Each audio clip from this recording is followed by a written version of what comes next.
సదాశివసమారంభాం వ్యాసశంకరమధ్యమాం అస్మదాచార్యపర్యంతాం వందే గురుపరంపరాం.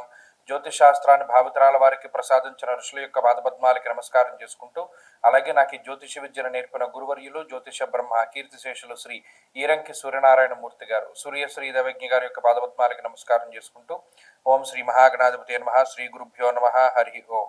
వీక్షకులందరికీ నమస్కారం.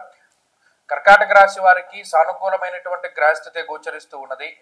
తృతీయ స్థానమందు రవి యోగిస్తున్నారు, చతుర్థ స్థానమందు బుధుడు యోగిస్తూ ఉన్నారు. అలాగే చంద్రుని యొక్క బలం కీలకంగా మారినది ఈ వారంలో, ప్రత్యేకించి దశమంలో చంద్రుడు. దశమస్తో యదా చంద్ర యత్ర కార్యార్థ సాధనం అన్నది శాస్త్రం. ముఖ్యంగా వ్యాధులేవి గనక లేకపోతే ఆ చంద్రుడు దశమ స్థానంలో ఏ పని ప్రారంభించినా పూర్తి చేయగలిగేటువంటి శక్తినిస్తారు. అందున ఇప్పుడున్నటువంటి గ్రహస్థితిలో ఈ రవి తృతీయ స్థానంలో ఉండడం, ఆరోగ్యం నిత్య సంతోష అన్నారు. చతుర్థ స్థానమందు బుధుడు వాహనకారకుడు. అలాగే ఈ రాశికి ప్రత్యేకమైనటువంటి గ్రహం బుధుడు యోగిస్తూ ఉండడం వల్ల కూడా అటు విద్య, ఉద్యోగము, వ్యాపారము, బుధుడు వ్యాపారకారకుడు, అటువంటి విషయాలన్నీ చాలా చక్కగా ముందుకు సాగడానికి అవకాశాలు ఉంటాయి. ప్రత్యేకించి ఈ మూడు గ్రహాల తాలూకు అనుకూలతలతోటి చాలా వరకు కార్యక్రమాలను పూర్తి చేయగలుగుతారు. ముఖ్యంగా ధైర్యం లభిస్తూ ఉంటుంది, దృఢ సంకల్పం ఉంటుంది, మనోనిబ్బరం ఉంటుంది, ఏది జరిగినా కూడా బాధపడకూడదు అనేటువంటి సంకల్పం ఉంటుంది. అలాగే ప్రయత్నం చేస్తారు. ప్రత్యేకించి ఈ రాశివారు, కర్కాటక రాశి వారు ప్రయత్నం చేస్తారు. అష్టమంలో ఉండేటువంటి రాహుగ్రహం కానీ, లేకపోతేనేమో అర్ధాష్టమ స్థానంలో ఉండేటువంటి కుజుడు కానీ భయానికి కారకులు. భయపెడతారు మానసికంగా. ఏదైనా చిన్నది వచ్చిందంటే అయ్య బాబు ఇదేదో అయిపోతుందేమో అని భయం వేస్తుంది.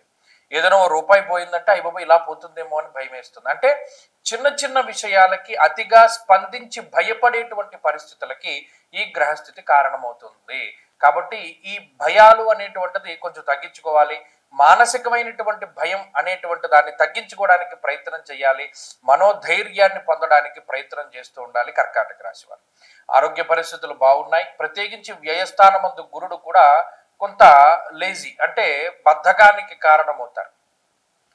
అష్టమ రాహువు, వ్యయంలో గురువు, అర్ధాష్టమ కుజుడు ఉన్నప్పుడు విషపూరితమైనటువంటి పురుగులు, జంతువులు, కీటకాలు, క్రిములు, ఇటువంటి వాటి వల్ల కొంత ఇబ్బంది ఎక్కువ అవుతూ ఉంటుంది.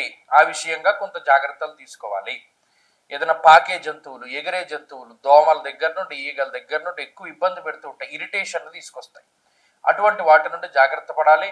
ప్రత్యేకించి ఎక్కువగా అమ్మవారికి సంబంధించినటువంటి ఆరాధన, ప్రత్యేకించి సప్తశ్లోకి దుర్గా అనేటువంటి ఒక స్తోత్రం ఉన్నది, దాన్ని దుర్గా సప్తశ్లోకి అంటారు. అది ప్రత్యేకించి రోజు చదవగలిగితే కర్కాటక రాశి వారి గ్రహస్థితి మెరుగుపడుతుంది. ఈ వారంలో ఈ రాశి వారికి అనుకూలించేటువంటి రోజులు ఆదివారంగా చెప్పవచ్చును. అదృష్ట సంఖ్య 5, అదృష్ట వర్ణము లేత ఎరుపు రంగు. తదుపరి సింహరాశి.